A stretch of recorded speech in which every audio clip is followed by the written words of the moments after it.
What's up, guys? Good morning. It's Friday morning.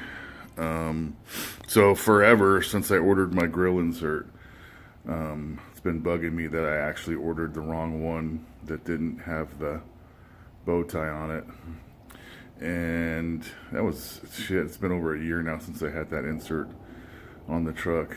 And Smar made a comment last week or a couple weeks ago on one of my videos, and he said he hoped to see a fat bow tie on this thing soon. And I'm like, you know what? I need to do it. So I bit the bullet and bought another insert.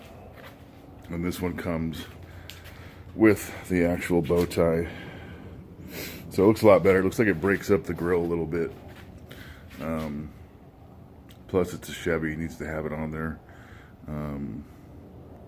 Anyways, here's the old insert, which is basically the exact same thing, but it didn't come with the bow tie, and it's pretty much bugged me for however long I've had it. So I think it looks a lot better. It breaks up the grill nicely. Anyways, I just wanted to share this with you guys. Hope you guys all have a good Friday, and we'll probably talk to you guys over the weekend. Later.